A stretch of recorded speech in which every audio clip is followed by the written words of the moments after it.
pongamos todos en la cámara para poder tomar la fotografía, si son tan amables. Solo vamos a...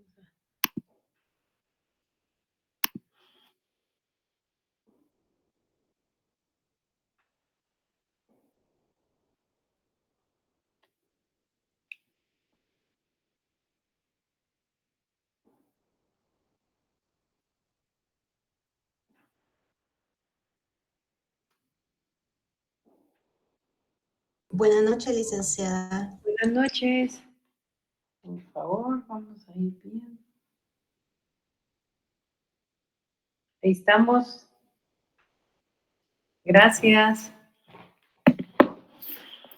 Bueno, vamos a comenzar la clase de hoy, pero lo que le doy ingreso a los compañeros, vamos a ir viendo, por favor, algunas situaciones.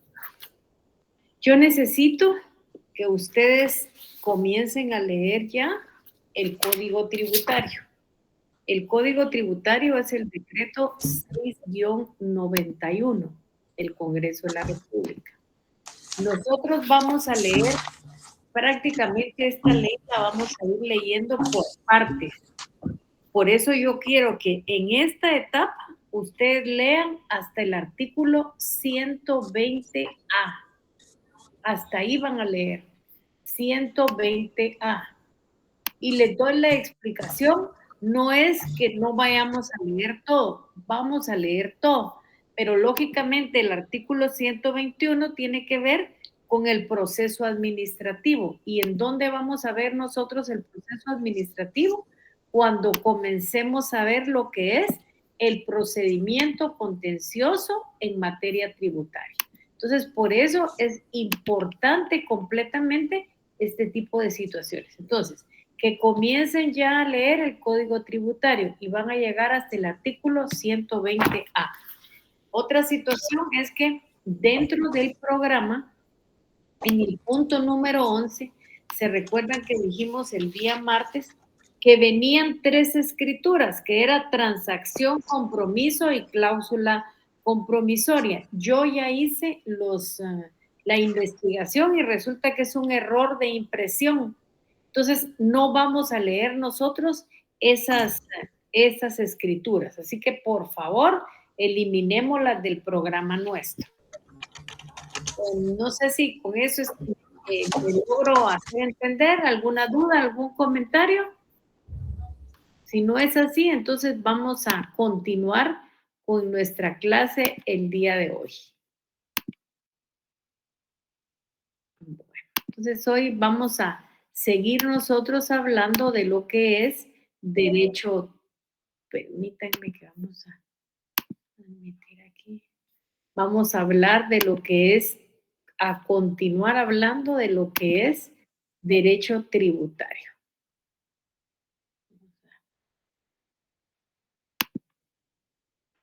Les pido también favor, porque hoy hay un control tremendo, que usen el correo que tienen en la asignación, porque están usando correos que no utilizaron en la asignación y aquí sale que son como que son externos.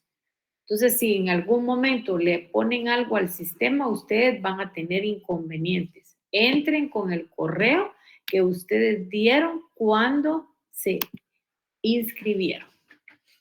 Pero vamos a ver. Permítanme.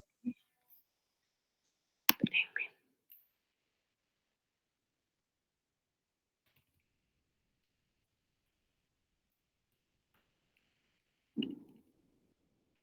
No sé qué pasó aquí, se corrió esto. Entonces, permítanme. Hoy vamos a comenzar nosotros porque en nuestra última clase nos quedamos en la 39 y vamos a comenzar en la 40. ¿Y qué vamos a ver aquí nosotros? Nosotros vamos a ver el desarrollo histórico. Vamos a hablar del desarrollo histórico que ha tenido el derecho tributario. Eso es lo que nosotros vamos a ver el día de hoy porque tenemos que terminar de acuerdo a la planificación del programa, el punto número 1. Entonces, vamos a continuar. Vamos a hablar del desarrollo histórico. Para nosotros poder hablar del desarrollo histórico, vamos a hablar de dos situaciones que son importantes. Y el libro que nosotros vamos a usar como referencia es el libro de Héctor Villegas. Ese libro es el que nosotros vamos a utilizar. Bueno, ¿y qué dice Héctor Villegas? Héctor Villegas nos hace una reflexión muy importante. Y esa reflexión es que el derecho civil ha sido el tronco madre, o como algunos autores le llaman, el tronco común, del cual se han ido disgregando las restantes ramas del derecho. Y para eso basta que nosotros recordemos el jus civile romano, que se constituyó en la ley común de todo el imperio y comprendió tanto el derecho público como derecho privado. Y esto lógicamente nosotros lo podemos entender bien porque es a través de la codificación de Justiniano. Entonces, eso es lo que nos toca ver el día de hoy. Lo que permítanme que seguimos ingresando. No me traen los buses para hacer nada, me lo venta solo ahí. Bueno, aquí tenemos... Nena, otra vez que gasas vamos a... Con todo el día ya te dije que les des volante, que me llamen, no es que decir vos. Bueno, entonces vamos a continuar. Tengan cuidado con los micrófonos para que no interrumpamos las clases de los demás, ¿verdad? Si son tan amables. Entonces, posteriormente de la caída del Imperio Romano, hay un hecho que es bien relevante, y este hecho es que los textos sobre organización estatal y su administración eran considerados como derecho público y se... Sí, digo yo, no era muy grande tampoco, ni muy chiquito. Compañero, los micrófonos. Beverly, tu micrófono. Micrófonos, porfa.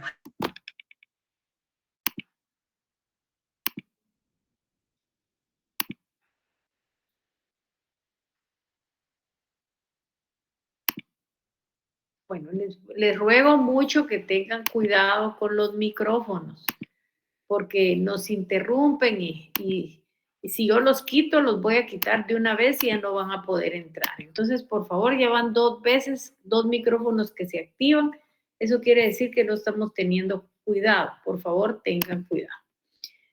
Entonces, aquí es importante también decir que el derecho civil o derecho común pasó a significar al derecho privado. Con posterioridad y al independizarse el derecho comercial, se le consideró como integrante del derecho privado. La historia de la tributación se halla recíprocamente vinculada con el desarrollo histórico del pensamiento financiero. Y aquí es importante que sepamos que el establecimiento de los tributos han influido sobre la evolución de la teoría, en tanto que los pensadores han ejercido su influencia en mayor o menor medida sobre el desenvolvimiento de los acontecimientos. Y aquí vamos a comenzar a ver cómo el derecho tributario ha evolucionado. Y aquí tenemos que decirnos que el advenimiento o la venida del Estado moderno, con ese advenimiento aparecieron los tributos, pero aparecieron en sentido estricto. Y esto es una manifestación del poder imperio del Estado. Si ustedes se recuerdan, nosotros hemos dicho que el poder imperio del Estado es esa posibilidad que tiene el Estado de crear impuestos. De crear impuestos y de exigir su cumplimiento. Y eso nosotros lo podemos observar prácticamente. Yo les preguntaría, digamos, ¿cuántas veces nos ha cobrado ahora la Superintendencia de Administración Tributaria el impuesto de circulación de vehículos. Yo le diría que no nos han cobrado ni una vez. Pero les cuento que la ley vence lógicamente. ¿Cuándo va a vencer? La ley vence el 31 y el que no pague el impuesto el día 31 va a pagar intereses recargo. O sea, cuando me preguntan, ¿y qué pasa si no pago el impuesto el 31? No pasa nada. Lo único es que ya no va a pagar, si eran 250, ya no va a pagar 250, sino va a ir pagando más porque cada día van a ir subiendo los intereses. Y eso de obligarnos a pagar impuestos, de crear impuestos, es lo que precisamente se conoce con el nombre de poder imperio del Estado. Sin embargo, hay que considerar que a lo largo de la historia, antes de que viniera el Estado moderno, se dieron las prestaciones que fueron exigidas por reyes y príncipes y luego por los señores fiscales, señores feudales a los cuales llamaron tributos. Ustedes saben que el panorama de los reyes, de los príncipes y de los señores feudales tuvo su aparición en Europa, porque nosotros no tenemos reyes, nosotros no tenemos príncipes, ni mucho menos tuvimos señores feudales. Y aquí es importante que miremos que en cada lugar fue diferente el cobro de los tributos y que hay antecedentes en todo el mundo. Por ejemplo, en la India. ¿Qué apareció en la India? En la India apareció Arthashastra, que fue considerado como ciencia de la riqueza de Kautilya. Y esto, su antigüedad se remonta a 300 años antes de Cristo. Y se halla un principio que luego fue desarrollado por Adam Smith entre las reglas clásicas de la recaudación tributaria. Y aquí hay un hecho que nos hace reflexionar. Y ese antiguo libro hindú decía, así como los frutos deben de ser cosechados del árbol cuando estén maduros, así los recursos deben recaudarse cuando las rentas estén presentes. Eso quiere decir que aquí están poniendo de manifiesto el hecho generador. Si yo tengo una renta que está contenida en el hecho generador, tengo que pagar impuestos. Si yo tengo una renta que no está contenida en el hecho generador, yo no voy a pagar impuestos. Y eso es una situación que la deben de tener clarísima. Clarísima y que es completamente importante que se tenga. También tenemos manifestaciones importantes que se dieron en Egipto.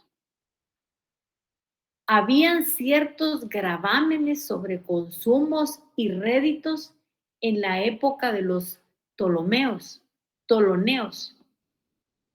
También en documentos se demuestra que hubo un impuesto de cereales pagadero por todos. Y según enseña Gerloff, en esta época eran muy comunes los impuestos pagaderos en dinero. Y si nosotros miramos cómo pagamos nosotros en este momento los impuestos, nos vamos a dar cuenta que aún esto tiene aplicación, porque nosotros los seguimos pagando en dinero, aunque tengan muchas manifestaciones. ¿Y cuáles pueden ser esas manifestaciones? Bueno, pues por ejemplo, pagar en cheque de caja, ¿en qué se convierte? En dinero. Pagar dinero en efectivo es dinero. Pagar en tarjeta de crédito es dinero. Entonces nosotros todavía pagamos únicamente nuestros impuestos en dinero. Con lo cual, cabe suponer que con esa disposición se buscaba alguna finalidad subsidiaria. Y aquí apareció Atenas. Atenas fue citado por los famosos impuestos sobre el capital que recibían el nombre de idfora. y surgieron por la necesidad de la guerra contra Esparta. También apareció lo que se llamaba la liturgia. ¿Para qué se pagaba ese impuesto? Cuando había fiestas públicas, gastos de lujo y otros sin utilidad. Luego se dio la triarquía, que era con el objeto de armar la flota. Y esto tuvo su origen con los españoles. Recuerden ustedes que cuando los españoles los conquistaban, era la flota la que debería de ir porque venían e iban de España. Traían a la gente, se robaban las riquezas y se regresaban para España. Entonces, ¿cuál era el medio de transporte que usaban? Los barcos, y los barcos eran parte de la flota y la flota tenía que estar en perfectas condiciones. Luego nos topamos a los griegos. Los griegos conocieron una especie de impuesto progresivo del impuesto sobre la renta. Entonces es importante que nosotros tengamos claridad de cómo ha ido fortaleciéndose el derecho tributario y particularmente cómo se ha ido desarrollando el cobro de los impuestos, que lógicamente lo que persiguen es tener los dineros necesarios para satisfacer las necesidades de la población. En Roma apareció lo que se llamó Vigésima Hereditatium, que es el antecedente de lo que fue en Guatemala el impuesto de herencias, legados y donaciones. Tomar nota, por favor, que en Guatemala ya fue derogada la ley del impuesto sobre herencias, legados y donaciones. Y aquí nosotros tenemos que ser claro que las donaciones pueden ser entre vivos y por causa de muerte. Aquí estamos hablando de la muerte, porque los que no son producto de la muerte pagan IVA, que es diferente. Luego, entonces, es importante que tengamos también claro lo que es el impuesto sobre ventas. Permítanme, voy a dar el ingreso. El impuesto sobre ventas en la época de Augusto. Ustedes saben que Augusto fue un rey. Ese fue Augusto. Y aquí se da el antecedente de la extrafiscalidad, de la tributación, como en el caso de los ultratributa, que fueron creados por el derecho tributario. Entonces, tenemos que saber que el derecho tributario ha evolucionado, pero lo que también tenemos que saber es que no es nuevo. Ha evolucionado a lo largo de la historia, junto con las estructuras sociales y económicas. Nosotros en los últimos años lo hemos desarrollado, lo hemos tecnificado y hoy por hoy tenemos hasta la factura electrónica, que es un medio de control fabuloso. En un chat, pero así en un chat sabemos si emitió la factura, si hicieron de una vez, pagaron el IVA, pagaron el impuesto sobre la renta o sabemos que no la pagaron. Entonces, eso es una modernidad que nos da una comodidad y que facilita al Estado la recaudación de los impuestos. Esto se remonta a sus orígenes a la antigüedad. Los tributos, es claro que tengamos nosotros que los primeros tributos nacieron como obligaciones, que fue producto de la dominación de los conquistadores y los señores feudales que impusieron pagos en oro, en especie o trabajo de sus súbditos. Y aquí viene un hecho y un escenario que es importante, que a nosotros nos importa, porque lo demás tuvo su escenario en Europa. Y para que lleguemos nosotros a Europa estamos lejísimos. Pero la época colonial sí nos trajo a nosotros consecuencias. Y tuvo como escenario Centroamérica. Y los colonizadores fueron los españoles, donde establecieron pagos obligatorios. Ahí miramos que venía cualquier clase de español, los peores españoles vinieron a Guatemala, saquearon nuestras riquezas y se regresaban a España. Por eso decía un chat el domingo, y estos tanto que han hablando de la colonia, tanto que han hablado de la dominación española y ahora están apoyando la selección. sea, esa explicación tenía situaciones claras. Entonces, el nacimiento es moderno, eso lo tenemos que tener claro. Tras la Revolución Francesa y la creación de los estados modernos, se desvinculó al ciudadano y se transformó en un deber legal y regulado para sostener cargas públicas. Nosotros tenemos que saber también que los fundamentos constitucionales son la base del derecho tributario. Y aquí nos debiéramos de hacer nosotros la pregunta, ¿y dónde están los derechos constitucionales, los fundamentos constitucionales? ¿Dónde creen ustedes que están los fundamentos constitucionales en Guatemala? A ver, ¿dónde están? En la Constitución Política de la República de Guatemala. Ahí están todos los principios fundamentales, ahí está legalidad, capacidad de pago, igualdad, todos esos están en la Constitución. Y luego están desarrollados en leyes ordinarias.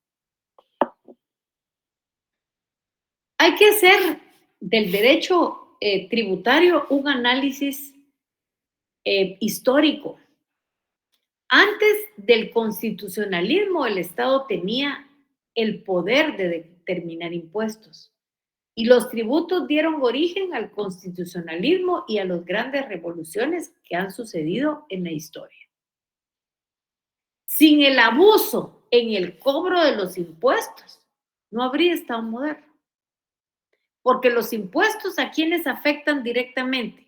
A las personas. O sea, estamos sacando de nuestro patrimonio para pagar impuestos. Y les pongo el ejemplo. A alguien de ustedes, su papá le heredó un inmueble. Y resulta que lo alquila. Y producto de ese alquiler, tiene que pagar IVA e impuestos sobre la renta. Claro, eso está afectando su patrimonio y lo está afectando a él como persona. Y hay varios ejemplos importantes que a lo largo de la historia han sucedido. Por ejemplo, yo no sé si ustedes han oído mencionar a Lady Godiva. No sé si han oído mencionar a Lady Godiva. Esta Lady Godiva, una mujer hermosa, recorrió desnuda un pueblo de Inglaterra. Ya se imaginan ustedes a los ingleses. ¿Para qué? ¿Por qué él salió desnuda? Para defender a los aldeanos del impuesto que estaba cobrando su marido. Y su marido era Godiva. También este es un antecedente a la Carta Magna. Ustedes han oído mencionar a un Juan sin tierra. Juan sin tierra firmó la Carta Magna. O sea, firmó una serie de instrucciones que fueron desarrollados luego por las leyes ordinarias. Y dentro de la Carta Magna se estableció la limitante de que el soberano no puede establecer impuestos sin la autorización de los señores feudales. Y nosotros, no en esa trayectoria, pero en el artículo 239 de la Constitución, dice que el Estado no puede cobrar impuestos si el Congreso de la República no lo autoriza. ¿Por qué? Porque si ustedes miran todas nuestras leyes tributarias son decretos dictados por el Congreso de la República. Esto tuvo su origen en Inglaterra y se fue transmitiendo al ordenamiento anglosajón y así sucesivamente. Y se dio lo que se llamó Boston Tea Party. Ahí se creó un monopolio que cobraba un impuesto. Al final no se alegaba el impuesto, sino como tal, o sea, no era que estuvieran en contra del impuesto, sino la falta de representación, porque decían que ahí hubo una violación a la no taxación Whitworth. La representación fue la protesta y por eso pedían que les quitaran el impuesto. ¿Por qué? Porque no se daba la representación. Luego, es importante lo que señaló Benjamin Franklin. Ustedes saben que Benjamin Franklin fue un presidente de Estados Unidos y él muy atinadamente dijo la siguiente frase y ustedes me van a decir si es cierto o es mentira. Dice, en esta vida no hay nada seguro, excepto la muerte y los impuestos. De eso no nos salvamos. De eso no nos salvamos. Todos nos morimos, pero los que están con el hecho generador tienen que pagar impuestos. Y aquí les había puesto yo quién era Benjamin Franklin. Era el padre fundador de los Estados Unidos de América. Y es importante que este lo registró en una carta que envió a su amigo francés Jean-Baptiste Leroux en el año de 1789. Le mandó una carta en donde reflexionaba sobre la nueva constitución del país y le decía, hay dos cosas de las que uno no se puede salvar, de la muerte y del pago de los impuestos. Otro aspecto importante y que nosotros siempre hablamos de eso y que no podemos obviar cuando hablamos de historia es la Revolución Francesa, que lógicamente tuvo su escenario y todos lo sabemos. ¿En dónde tuvo su escenario? Tuvo su escenario en Francia. Y aquí se dio un hecho bien importante y es, los asesores de la corona hicieron del conocimiento del rey, ¿y quién era el rey? En ese momento era Luis XVI. Ellos dijeron, los asesores de la corona, que estaba totalmente quebrado el rey. A lo que él contestó que eso era completamente imposible, que la corona francesa se declarara en quiebra. Por lo tanto, ordenó que se impusieran los impuestos al pueblo francés. O sea, no lo pagó el rey. ¿Por qué? Porque estaba quebrado. Él decía, eso es imposible, pero alguien tiene que pagar el impuesto. ¿Y quién lo va a pagar? El pueblo francés. Luego, los nobles dijeron también que estaban quebrados. Y los burgueses se negaron a pagar más.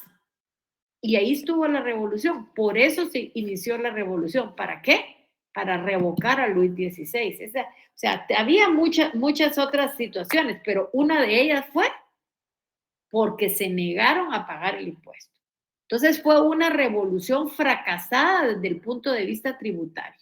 Era una revolución dictatorial y tiránica que no iba a funcionar, pero que aquí nacen dos sistemas occidentales más importantes, el sistema americano y el sistema francés, que son de rasgos comunes en los hechos anteriores. Todos esos hechos tienen que ver o se relacionan con el cobro de los impuestos. Detonante de la acción fuera de lo normal.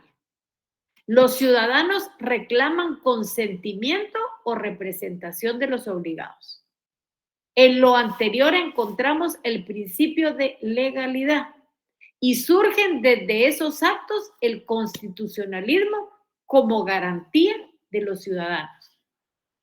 Y aquí hay que aplicar lo que decía Lord Acton: el poder tiende a corromper y el poder absoluto corrompe totalmente. Cuando el Papa promulga el dogma de la infalibilidad del Papa en cuestiones de fe, este Lord Acton le escribe al cardenal, ¿y qué le dice? Le dice,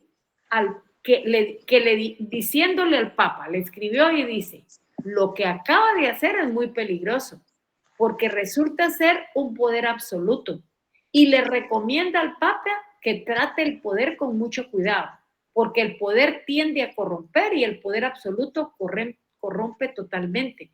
Y él pone un hecho que da como risa, pero cuando uno que ya lo lee en una aplicación práctica, tiene mucha razón y dice, con un poder absoluto, hasta el burro le resulta fácil gobernar. Con el tiempo se formalizó esto con la creación de leyes y sistemas de recaudación, llegando a ser una parte fundamental del Estado. ¿Qué pasó en la antigüedad? ¿Qué pasó en la antigüedad? A ver, ahorita quién nos hace ruido otra vez. Ahora es Andy Marlon. con cuidadito. Perdón, doctora, perdón. No tenga pena porque es que yo no sé si a ustedes les distrae, pero a mí sí me distrae porque esto sí se oye como muy mal, pero no tenga pena, tengamos cuidado. Entonces, en la antigüedad, los tributos existían antes de la moneda. Antes de crear la moneda, existían los tributos. Pero los pagos podían hacerse en especie, con alimentos, animales o servicios personales. Aquí hay otros dos hechos referentes a los tributos, a los impuestos. En Mesopotamia se registran pagos como cerveza, panes y la entrega de una cama para el difunto. En la Edad Media, los señores feudales imponían tributos a sus siervos, a menudo en forma arbitraria y sin considerar las condiciones de la vida en los mismos. Siempre aparece Roma y aparece Egipto, porque no nos podemos desprender del derecho romano, porque tenemos que ser reales que el derecho romano es el inicio del derecho. Los tributos aquí eran una obligación. Y quien no lo pagaba eran sometidos a castigos severos. ¿Para qué? Para que no incumplieran. En Roma, y eso lo tenemos que tener que apuntar nosotros y saberlo, que en Roma es donde se dieron las primeras formas de derecho tributario. Y aquí nos tenemos que preguntar, en esa evolución, ¿cómo surge la legislación? Porque nosotros en derecho tributario estamos llenos de leyes. Y es con el desarrollo de los estados modernos, los tributos se regulan por leyes y normas, evitando abusos y garantizar el principio de legalidad. En él se desarrollan principios como legalidad, igualdad y progresividad. Y aquí les dejo su primer deber, pero por favor, léanlo. Les voy a dejar solo un artículo. Y es leer el artículo 239 de nuestra Constitución Política, que contiene el principio de legalidad. ¿Qué nos dice ese artículo? Por favor, yo quiero que en su Constitución lo vayan subrayando. Léanme el 239. Y como ya sé que no lo quieren leer, pero es importante que lo lean, se los voy a leer yo. ¿Qué dice el 239? El 239 dice principio de legalidad. Corresponde con exclusividad al Congreso de la República decretar impuestos ordinarios y extraordinarios, arbitrios y contribuciones especiales, conforme a las necesidades del Estado, de acuerdo a la equidad y justicia tributaria, así como determinar las bases de la recaudación, especialmente los siguientes: el hecho generador de la relación tributaria, las excepciones, el sujeto pasivo del tributo y la responsabilidad solidaria, la base imponible y el tipo impositivo, las deducciones, los descuentos, las reducciones y los recargos, las infracciones y las sanciones tributarias. Son nulas ipso iure las disposiciones jerárquicamente inferiores a la ley que contradigan o tergiversen las normas legales reguladoras de las bases de la recaudación del tributo. Las disposiciones reglamentarias no pueden modificar dichas bases y se concretarán a normar lo relativo al cobro administrativo del tributo y a establecer los procedimientos que faciliten su recaudación. Por eso es que nuestras leyes que contienen impuestos son aprobadas por el Congreso de la República. ¿Y qué es lo que están evitando? Abusos y garantizar la legalidad. ¿Algún comentario?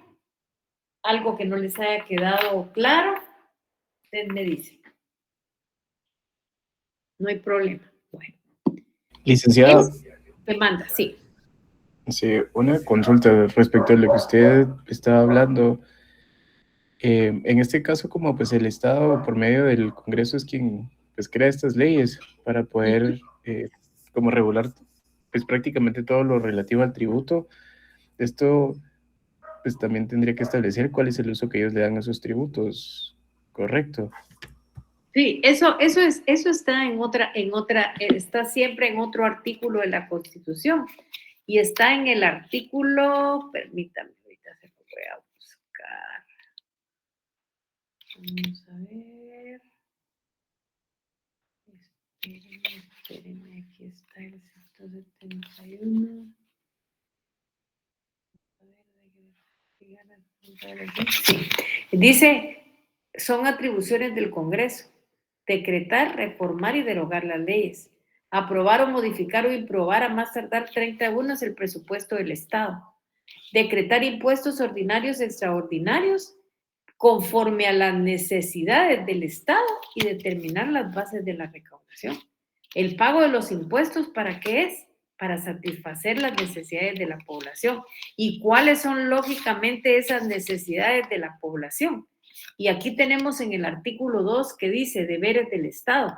Es deber del Estado garantizar a los habitantes de la República la vida, la libertad, la justicia, la seguridad, la paz y el desarrollo integral de la persona. Esas son las necesidades que tiene que cubrir el Estado con los impuestos. Gracias, Lee. No tenga pena. Entonces, como les digo, esto con el objeto de proteger los derechos de los contribuyentes, perdón, aquí está, esto se duplicó, lo vamos a quitar de una vez, y asegurar la justicia en la imposición tributaria. Vamos a continuar. Y con todo lo que hemos visto, nosotros podemos llegar a una conclusión. ¿Cuál sería esa conclusión? Que el derecho tributario ha evolucionado. ¿Qué es lo que ha evolucionado? Las formas primitivas de la tributación, hasta convertirse en un sistema complejo de leyes y principios que buscan equilibrar las necesidades financieras del Estado. ¿Con qué quieren equilibrar las necesidades financieras del Estado? Con los derechos de los ciudadanos. Y aquí surge algo que es muy importante, y es que el derecho tributario ha sido desarrollado intensamente en la doctrina. Y ha surgido una necesidad. ¿Y cuál es el surgimiento de esa necesidad? La necesidad imperiosa de codificarlo. Esa necesidad se dio en nuestro país, en donde a pesar de múltiples esfuerzos, de múltiples años de espera y esfuerzo, y la petición concreta del Colegio de Abogados y Notarios, por fin fue codificado. ¿Y cuál es? El Código Tributario, que hoy por hoy lo tenemos como una ley general que se aplica en todo el derecho tributario. Y por eso, cuando lo codificamos nosotros, en el año de 1991, imaginémonos nosotros cómo hemos estado de atrasados. ¿Por qué? Porque en Alemania tuvo lugar la primera manifestación en ese sentido a través del ordenamiento tributario de Reich, que fue la obra de Enoch Becker y que fue sancionado en 1919.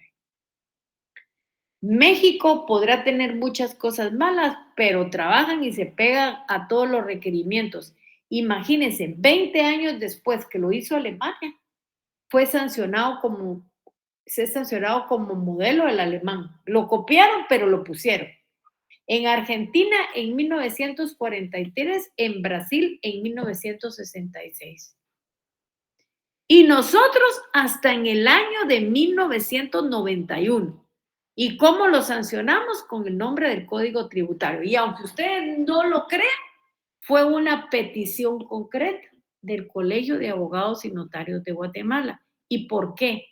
Porque todas las leyes tributarias tenían procedimientos diferentes.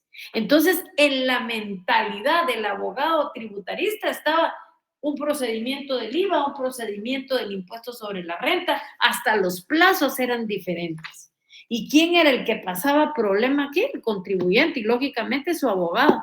Entonces, cuando el colegio de abogados de verdad estaba representado pesadamente, fue que pidieron eso y se aprobó. Y salvó a todos los abogados que tuvieran que ver con derecho tributario. Pero es importante que sepan que para elaborar todos los códigos de América Latina, se creó un modelo de código tributario para América Latina. Por eso es que ustedes miran que la SAT está en todos los países. Y les pongo un ejemplo. Para nosotros es la Superintendencia de Administración Tributaria, pero en México es la Secretaría de Administración Tributaria. ¿Y de dónde salió esa abreviatura? Del código modelo que habían hecho. Naturalmente lo hizo gente de peso, gente con mucho conocimiento tributario. ¿Por qué? Porque fue elaborado como profesionales de Ramón Valdés Costa, Rubens Gómez de Sousa, Carlos María Giuliani Fonrush, y ellos terminaron de hacer ese código tributario para América Latina en 1967. Y en nuestro país, como se dijo, fue sancionado en el año de 1991. O sea, siempre atrasados, siempre evadiendo las responsabilidades importantes en el Estado. Ahora vamos a ver si el derecho tributario es autónomo o depende de otros derechos. Y esto ha sido una discusión fuerte. Una discusión que se ha dado a lo largo de la historia. A lo largo de la historia se ha discutido y se ha centrado en 3 teorías y corrientes. La primera teoría es la que niega todo tipo de autonomía del derecho tributario. Dice, el derecho tributario no es autónomo. ¿Por qué? Porque lo subordinan al derecho civil. Luego hay otra teoría, otros tratadistas que dicen que el derecho tributario es una rama del derecho administrativo. Y aquí hay que ponerle cierta importancia al derecho administrativo, porque esta teoría combinó 2 situaciones que son importantes.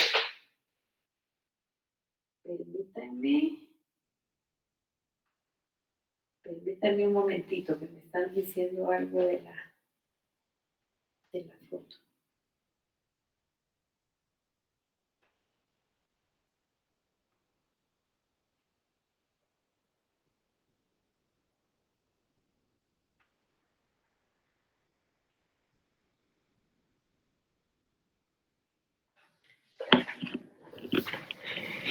Permítanme un momentito.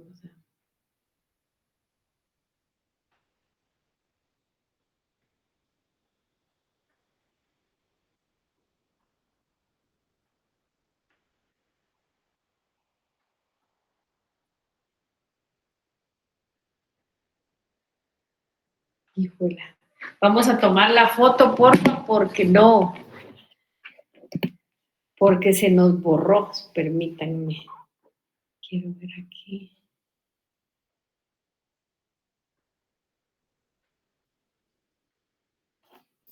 Permítanme, vamos a dejar aquí. Espérenme usted.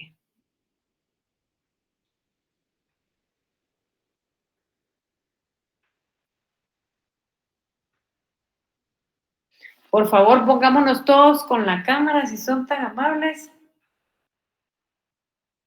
Ahí está. Gracias.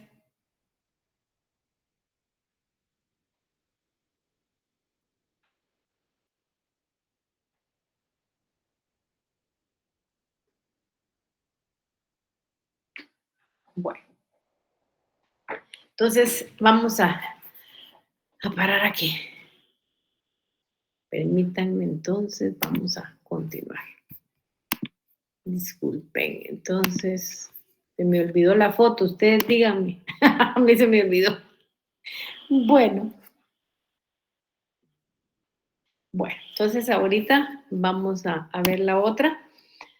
Y yo les decía que en cuanto lógicamente a esta teoría, es bien importante estimar que el derecho tributario es una rama del derecho administrativo, eso dicen ellos. Y esto tiene mucha relevancia y encierra mucho contenido. ¿Por qué? Porque lo sostuvieron ciertos administrativistas y lo sostuvieron destacados especialistas de derecho tributario.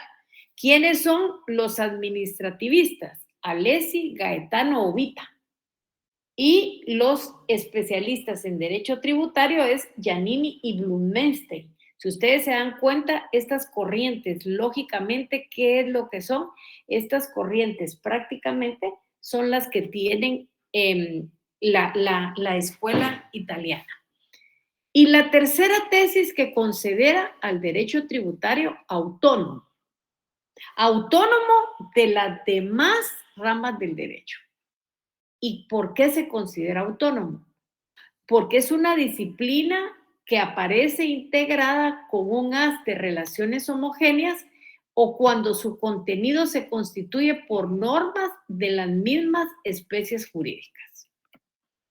Ahora, la pregunta, y les digo, ¿en qué consiste la autonomía? La autonomía de una disciplina jurídica entraña la afirmación de que un orden real de derecho caracterizado por un específico objeto se instrumenta en normas propias y se sustenta en conceptos y principios propios. Entonces, al iniciarse el debate sobre la autonomía del derecho tributario, se suscitó, como ocurre siempre, que una nueva rama del derecho aspire a un reconocimiento. Entonces, aquí la pregunta ¿es parte del derecho civil? ¿Es parte del derecho administrativo? No. ¿Aplica derecho civil? Sí. Y les pongo un ejemplo. ¿Se relaciona con el derecho civil? Sí. Les pongo un ejemplo. Cuando nosotros miremos el proceso contencioso administrativo en materia tributaria, vamos a tener una situación clara. ¿Y cuál vamos a tener? Que ustedes miran el código tributario y no hay nada de la prueba de experto. ¿Y dónde está desarrollada? En el derecho civil, en el Código Procesal Civil está eso. Entonces, mi pregunta ¿es parte del derecho civil? No, pero se relaciona con ello. Igualmente, cuando ustedes miran la Superintendencia de Administración Tributaria, saben que esa es parte del derecho administrativo, o sea, toma figuras del derecho administrativo, pero no es parte del derecho administrativo. ¿Por qué? Porque el derecho tributario tiene conceptos, principios propios, normas propias en donde se apoya. Entonces, aquí el problema central que se dio era como una relación al derecho privado. Y eso fue concretamente al derecho civil. Los civilistas y los administrativistas ayudaron a que este deslinde fuera reconocido como necesario. Y aquí tomamos nosotros muy en cuenta lo que dice Trotavas. Trotavas es un personaje muy importante en el derecho tributario. ¿Qué decía Trotavas? Puso de manifiesto que la doctrina civilista partía del error de considerar al derecho tributario como una ciencia secundaria y que las diferencias entre el derecho civil y el derecho tributario obedecen a cuestiones de simple técnica fiscal. Pero nosotros vamos a llegar a una conclusión. ¿Y cuál es nuestra conclusión? Que el derecho tributario es autónomo. No es ni derecho civil ni derecho administrativo. ¿Se relacionan? Sí, porque su contenido se constituye por normas de la misma especie jurídica, sus propias doctrinas, sus propias figuras y sus propios elementos. Y aquí hay una recomendación que nos la hacen de ver y nos la notan bien y dicen, el problema de la autonomía no es teórico, sino es práctico también. Ahora vamos a ver cómo se divide el derecho tributario para su estudio. Ya anoche vimos algo, pero hoy lo vamos a volver a ver. ¿Cómo se divide? Se divide en derecho se divide en derecho, el derecho tributario para su estudio se divide en una parte general y en una parte específica. Cuando nosotros hablamos de una parte general, ¿a qué nos estamos refiriendo? Es la parte de la teoría más importante. ¿Por qué? Porque en ella están contenidos aquellos principios de los cuales no se puede prescindir en los estados de derecho para lograr la coacción que significa la obtención de los recursos. Está regulada de manera que imposibilita la arbitrariedad. En esta parte están comprendidas las normas aplicables a todos los tributos. A ver, díganme una norma aplicable a todos los tributos. ¿El UCI? No, ese UCI es una norma especial. Una norma que se aplique a todos los impuestos. El Código Tributario, exactamente. Y vamos a leer los considerandos del Código Tributario y dice: el Congreso de la República de Guatemala, considerando que la Constitución Política de la República de Guatemala regula el principio de legalidad en materia tributaria con el objeto de evitar arbitrariedades y abusos de poder y normar adecuadamente las relaciones entre el fisco y los contribuyentes. Considerando que de conformidad con el artículo 239 de la Constitución Política de la República, es potestad exclusiva del Congreso de la República determinar las bases de la recaudación de los tributos y lo relativo a la fijación de la base imponible y el tipo impositivo. Considerando que dicho precepto constitucional regula restrictivamente la función legislativa en materia tributaria al incluir en forma desarrollada el principio de legalidad, las bases sobre las que descansa el sistema tributario y otras normas sujetas a la competencia de leyes ordinarias. Considerando que es conveniente emitir un código tributario para que las leyes de esa manera sean armónicas y unitarias, que se sujeten a la Constitución política y unificar los procedimientos y otras disposiciones que son aplicables en forma general a cualquier tributo, y evitar la contradicción, la repetición y la falta de técnica legislativa en las leyes ordinarias. Y luego dice el artículo primero, dice carácter y aplicación. Las normas de este código son de derecho público y regirán las relaciones que se originen de los tributos establecidos por el Estado, con excepción de las relaciones tributarias, aduaneras y municipales, las que se aplicarán en manera supletoria. Entonces, la norma general, ¿cuál es? La Constitución, es el Código Tributario. Ahora tenemos una parte especial. La parte especial comprende todas las disposiciones específicas sobre los distintos tributos en cada país. ¿Cuál es el ejemplo nuestro? ¿Qué leyes tenemos nosotros en Guatemala? ¿Qué leyes son las que tenemos? Bueno, pues tenemos la ley del impuesto único sobre inmuebles, que ustedes saben que es cobrada por las municipalidades. La ley del impuesto al valor agregado y la ley del impuesto sobre la renta. Entonces es bien importante que nosotros tengamos esta claridad y esta decisión. Para los que no entraron a tiempo, les voy a volver a explicar ciertos aspectos.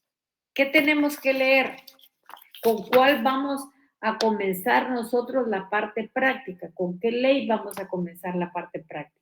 Vamos a comenzar leyendo el decreto 6-91, que es el Código Tributario y sus reformas. ¿Qué artículos vamos a leer? Vamos a leer los primeros 120 artículos.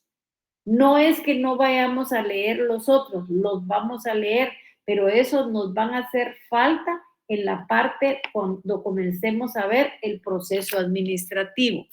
¿Qué otra observación les dije? que en la Constitución Política de la República de Guatemala tenemos que leer el artículo 239 de la Constitución. ¿Qué tiene el artículo 239 de la Constitución? El principio de legalidad.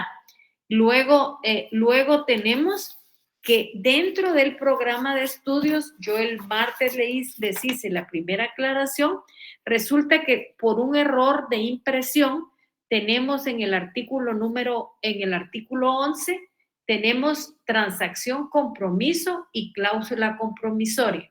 Yo hice la consulta en la coordinación porque quería saber si había que estudiar ese punto porque nunca lo habíamos dado. A mí siempre me pareció que era un error, pero lo quería demostrar. Efectivamente fue un error. Y luego, entre las leyes tenemos la Ley de Herencias, Legados y Donaciones, que por favor tomen ustedes nota, que es una ley que ha sido derogada. Esa ley ya no forma parte dentro de nuestro ordenamiento positivo. Entonces, tomen en cuenta eso, por favor. No sé si dentro de los asistentes está Willy. Willy, buenas noches. ¿Hoy está por ahí? Willy, sí, solo una pregunta. Aquí ya tenemos monitor. Ya. Es Sonia. Bueno. Sonia. ¿Y ya todos conocen a Sonia y tiene su número de teléfono? No sé. Ya tenemos. ¿Está por aquí Sonia? ¿Está Sonia por aquí? No. Buenas noches, perdón, acá estoy. Ahí está Sonia Mariela Martínez. Usted nos va a ayudar con tener a todos ya dentro del grupo, ¿verdad? Así es, Lida. Va. Entonces, para que la conozcan ahí, ella es la que nos va a ayudar de monitora para mandarles toda la información que ustedes requieran. ¿Alguna duda, alguna pregunta, algo que no les haya quedado claro? Solamente no sé si, para que todos tomen nota, no sé si Sonia tiene alguna propuesta o algún correo, algún número de WhatsApp, algún grupo. Sí, ya tengo el grupo, ya varios compañeros se unieron, ayer en la noche les mandé el link. Bueno. Ahora, aquí hay personas nuevas, asignadas. Sí, está bien, lo voy a volver a reenviar al grupo del 10º semestre, al general, para que se puedan ir agregándole. Va. ¿Y usted, cuál es su teléfono? ¿Cuál es ese teléfono que usted va a usar para que, si no, en este caso tendría que ser WhatsApp, Linda, porque si se le da el teléfono, los compañeros la van a estar llamando a ella, mejor por WhatsApp. Va. Entonces, manéjenlo ustedes y miremos que todos los alumnos, por favor, estén puestos ahí. Mándeles algún avisito así para que ya lo sepan, que lean la Constitución, que lean el Código Tributario, para que ya lo tengan desarrollado ahí. Gracias, doctor. Oye, muy amable. Bueno, entonces, con lo de hoy, nosotros terminamos el punto número 1, que de acuerdo al programa, efectivamente son 2 periodos de clase.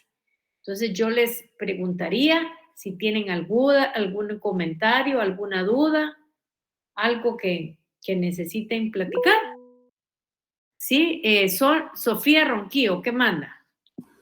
Lick, perdone, cuando estaba dando la parte de la evolución, que se mencionó que el derecho tributario empieza en Roma y luego posteriormente se menciona Alemania, entonces quiero saber cómo es ese desarrollo histórico. No, por ejemplo, lo que pasa es que cuando nosotros mencionamos Alemania, fue la codificación del código.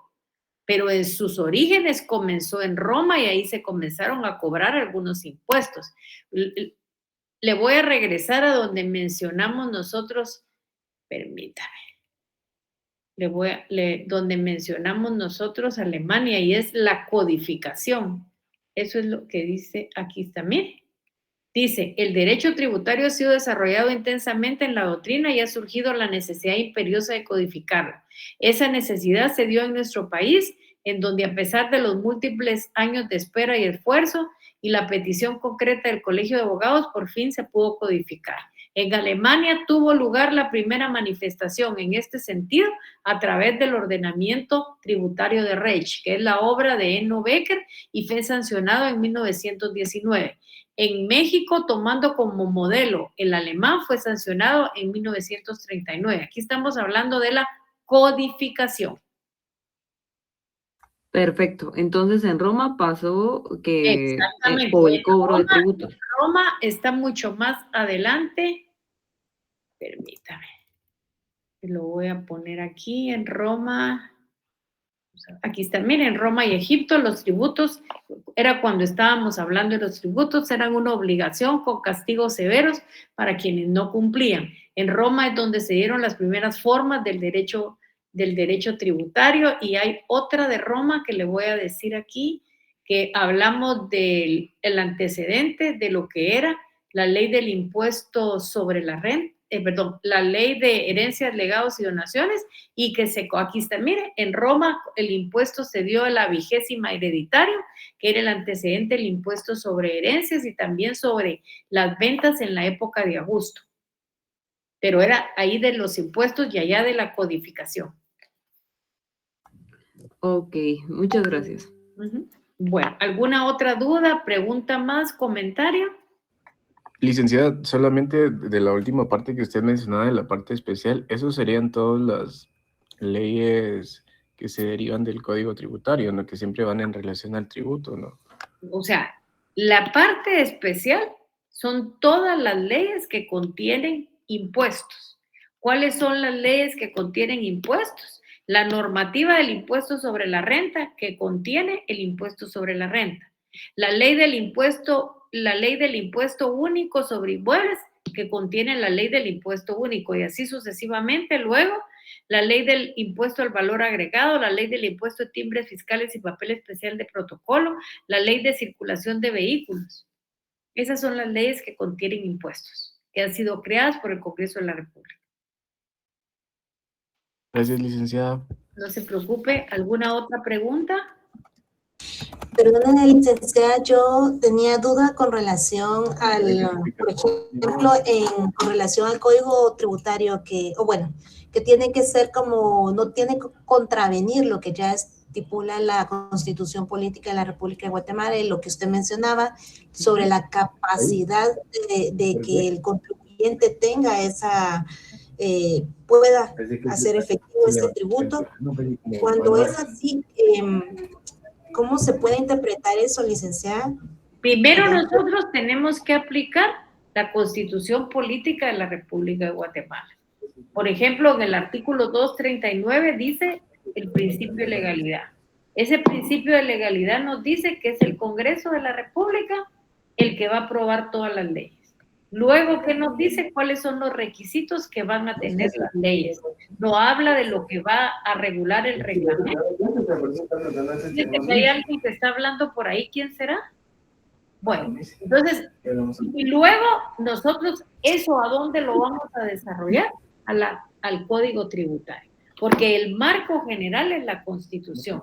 La Constitución desarrolla igualdad, capacidad de pago, el principio de legalidad. Es Alfredo Monroy López el que tiene abierto el micrófono. Alfredo Monroy, por favor, el micrófono. ¿Qué me quiere decir? Así, Melissa.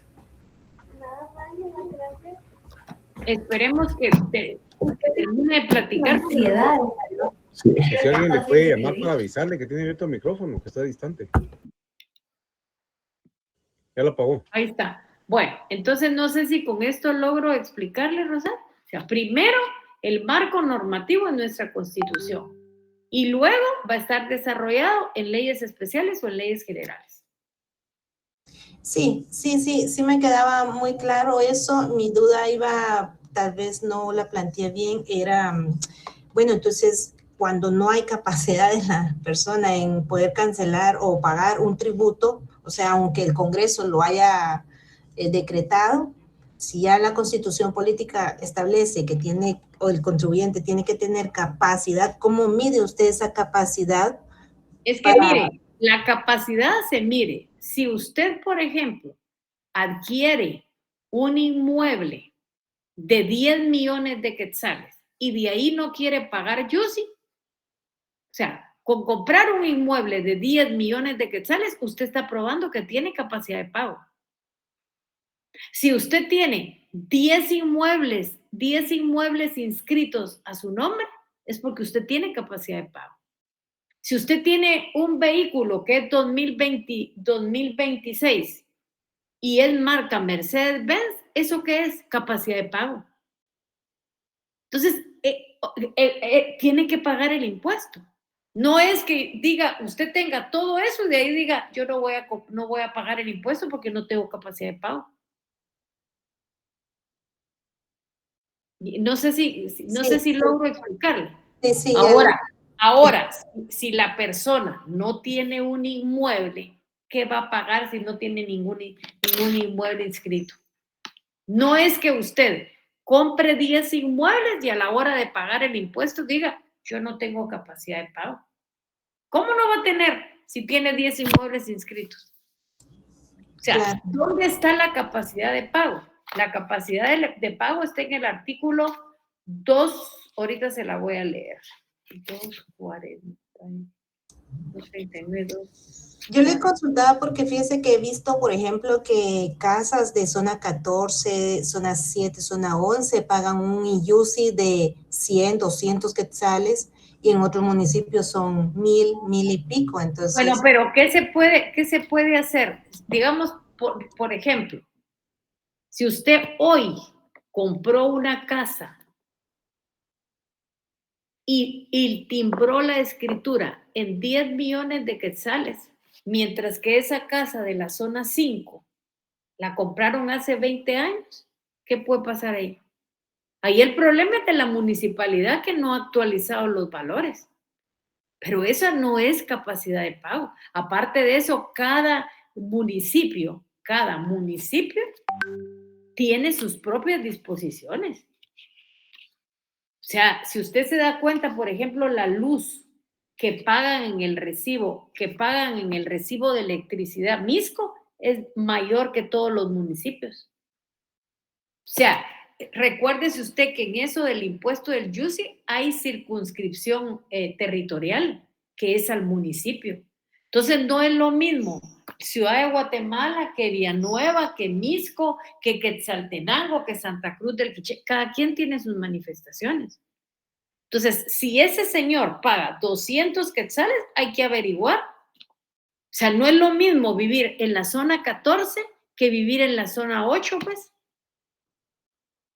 No es lo mismo vivir carretera El Salvador que zona 4. No sé si con esto logro explicarle. Sí, bastante, licenciada, le agradezco bastante. Entonces, ahí sí que no hay para dónde. Sí, María Sonia Cermeño, creo. Sofía. Sí. El artículo 243 es el principio de capacidad de pago. Entonces, leamos el 243. Aquí lo tengo. Espérenme. O sea, ¿qué dice el principio de capacidad de pago? Dice, vamos a ver aquí, sí, aquí dice, principio de capacidad de pago. El sistema tributario debe de ser justo y equitativo, y para el efecto las leyes tributarias están estructuradas conforme al principio de capacidad de pago. Y le pongo el ejemplo. ¿Qué nos aparece a nosotros en la tabla del IUCI? Yo no sé si ustedes la han visto. Pero ahí dice que un terreno que cueste de 1 centavo a 1000 quetzales, creo que es lo que dice, no paga nada porque esté exonerado. Y lógicamente el inmueble que esté con un valor de más de 150,000 quetzales paga el 9 por millar. Esa es capacidad de pago. Esa es capacidad de pago.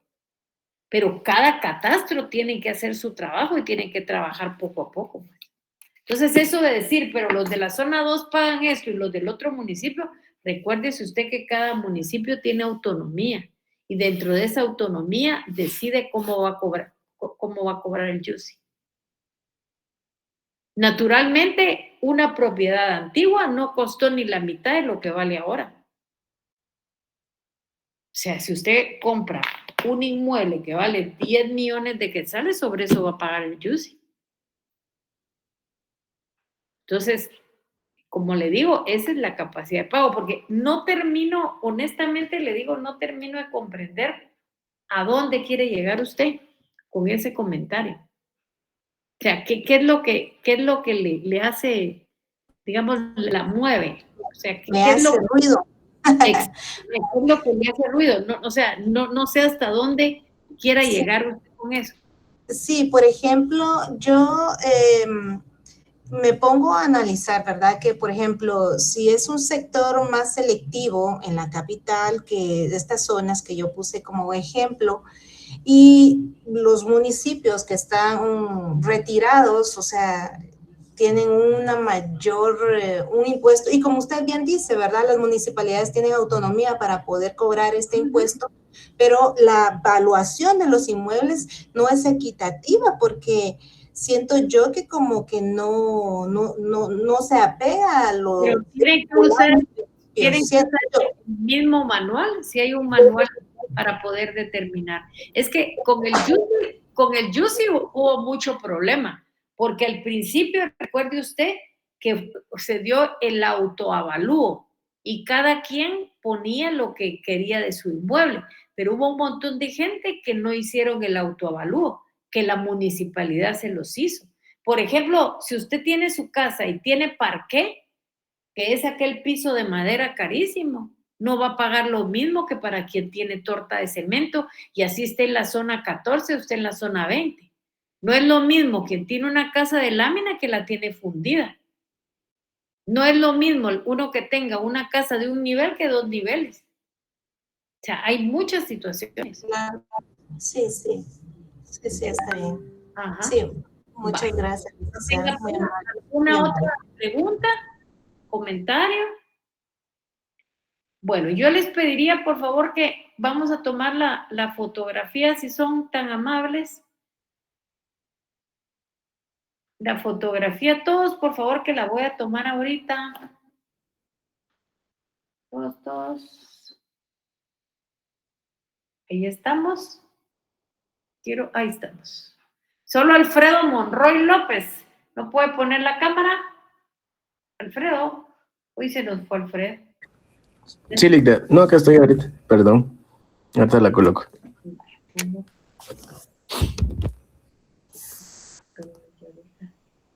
Ahí está. Bueno, entonces ahí vamos. Pasen feliz noche. Entonces, no olviden, por favor, leer el código tributario si son tan amables. Gracias, licenciada. Muy amable. Feliz noche. Gracias, licenciada. Feliz noche. Adiós. Feliz noche, doctora. Cuida, pasen feliz noche, Dios Willy, que estén bien. Feliz noche. Adiós.